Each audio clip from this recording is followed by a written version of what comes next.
नमस्कार साथियों, आज का यह हमारा हिंदी स्टेनो का 10वां टेस्ट है। आशा है आप काफ़ी उत्साहित होंगे। पहले 2 मिनट की ट्रायल डिक्टेशन दी जाएगी, आपको उसका ट्रांसलेट नहीं करना है। तत्पश्चात 8 मिनट की मेन डिक्टेशन दी जाएगी, उसका आपको कंप्यूटर पर ट्रांसलेट करना है। ट्रायल डिक्टेशन ठीक 5 सेकंड बाद स्टार्ट होगी। स्टार्ट। अजमेर का विलय अखिल भारतीय देशी राज्य लोक परिषद की राजपूताना प्रांतीय सभा की सदैव यह मांग रही थी कि वृद्ध राजस्थान में न केवल प्रांत की सभी रियासतें वरन अजमेर का इलाका भी शामिल हो, पर अजमेर का कांग्रेस नेतृत्व कभी इस पक्ष में नहीं रहा। सन 1952 के आम चुनावों के बाद वहां श्री हरिबाऊ उपाध्याय के नेतृत्व में कांग्रेस मंत्री मंडल बन चुका था।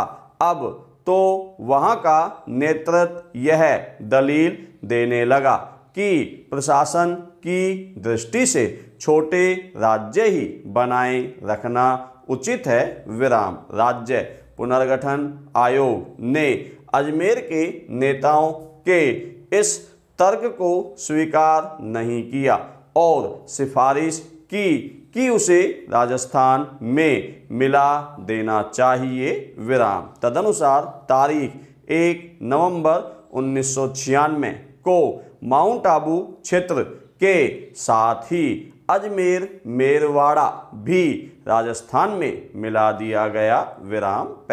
राज्य पुनर्गठन आयोग की सिफारिशों के अनुसार सिरोही की आबू व दीलवाड़ा तहसीलें मध्य प्रदेश के मंदसौर जिले की मानपुरा तहसील का सुनैल टप्पा अजमेर मेरवाड़ा क्षेत्र राजस्थान में मिला दिया गया तथा राज्य के झालावाड़ जिले का सिरोंज क्षेत्र मध्य प्रदेश में विलय कर राजस्थान के एकीकरण की पूर्ण आहुति की। 1 नवंबर राजस्थान स्थापना दिवस के रूप में मनाया गया। इसी दिन राजशाही के अंतिम अवशेष राज प्रमुख पद समाप्त कर राज्यपाल पद सृजित कर लोकतंत्र की स्थापना हुई। राज्य ए श्रेणी में वर्गीकृत हुआ। मुख्य डिक्टेशन ठीक 5 सेकंड बाद स्टार्ट होगी। स्टार्ट। अब राजस्थान के उदयपुर और डूंगरपुर जिले के साथ ही झारखंड के 2 जिलों में किए गए सर्वेक्षण से साफ हो गया है कि दूसरे इलाकों में भी आदिवासी किस तरह का जीवन बिता रहे हैं। राजस्थान, उड़ीसा और महाराष्ट्र सरकार ने उच्च न्यायालय में स्वीकार किया था कि राज्य के 5 आदिवासी जिलों में अप्रैल से जुलाई माह तक 5 वर्ष तक की आयु के 1600 से अधिक बच्चे कुपोषण की वजह से काल कवलित हो गए। इस तरह साफ है कि देश का एक हिस्सा भूख से लड़ाई हार रहा है, लेकिन सरकार और समाज को इसकी रत्ती भर परवाह नहीं है। शेयर सूचकांक का बढ़ता ग्राफ, बढ़ता विदेशी मुद्रा भंडार की चकाचौंध में भूख से बिलखते चेहरे नजर ही नहीं आ रहे। जिसे देखो वही चिट्ठी लिख रहा है। विधायक मुख्यमंत्री को खत लिख रहे हैं। मंत्री अध्यक्ष को पत्र लिख रहे हैं। कोष अध्यक्ष को लेटर लिख रहे हैं विराम। ये सारे पत्र गोपनीय हैं और दिलचस्प बात यह है कि इनमें कुछ भी गोपनीय नहीं है विराम, सब कुछ जग जाहिर है विराम। कुछ दिन पहले हमारे नए क्रिकेट कोच ने बोर्ड प्रेसिडेंट को पत्र लिखा विराम। वह पत्र एक अखबार ने छाप दिया विराम। बेचारा कोच कहता रह गया कि गुप्त पत्र लिखते ही क्यों हो विराम, जब हम कुछ भी गोपनीय रख ही नहीं सकते तो फिर गोपनीयता का मतलब क्या है विराम। सबसे मज़ेदार गोपनीयता तो राजनीतिक पत्रों की होती है विराम।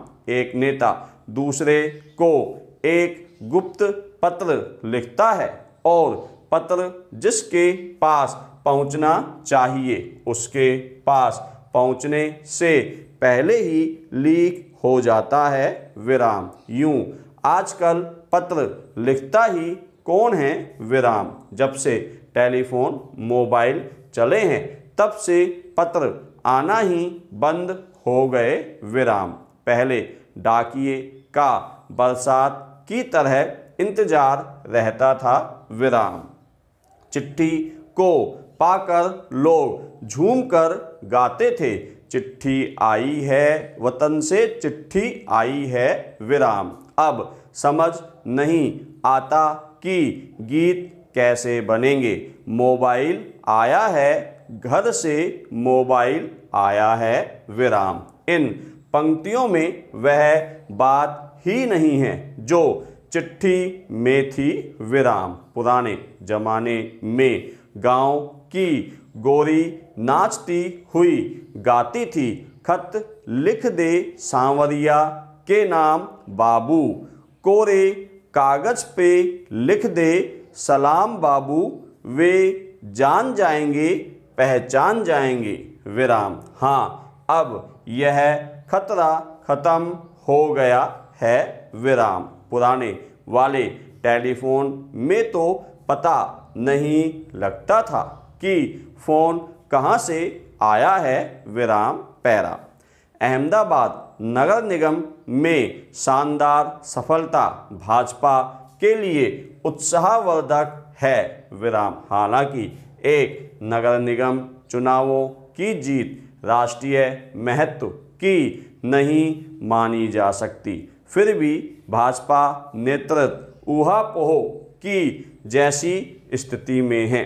अहमदाबाद की जीत का असर बिहार विधानसभा चुनावों पर पड़ना स्वाभाविक है विराम। पार्टी का राष्ट्रीय नेतृत्व स्वयं सेवक संघ के साथ संबंधों के विवाद में उलझा है विराम। अहमदाबाद में तो भाजपा का साथ राष्ट्रीय स्वयंसेवक संघ से जुड़े विश्व हिंदू परिषद और बजरंग दल जैसे संगठनों ने भी नहीं दिया विराम पैरा।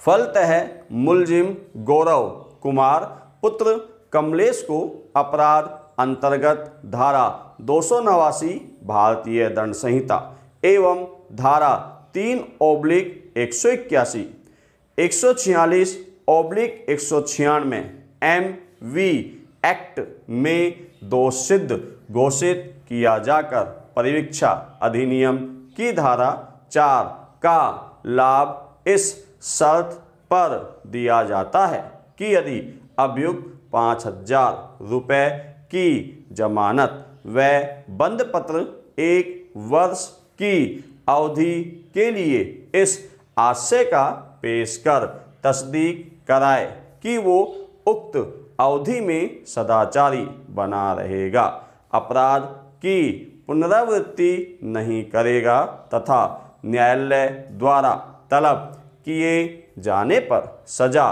भुगतने के लिए हाजिर होगा विराम। उक्त अभियुक्त को अपराध अंतर्गत धारा 337, 338 भारतीय दंड संहिता के प्रति बरुवे राजीनामा दोषमुक्त घोषित किया जा चुका है विराम। अभियुक्त के नियमित जमानत मुचलके निरस्त किए जाते हैं विराम। अभियुक्त धारा 437 ए दंड प्रक्रिया संहिता के तहत 5,000 रुपये के जमानत मुचलके अपीलीय न्यायालय में उपस्थिति बाबत पेश कर तस्दीक करावे विराम।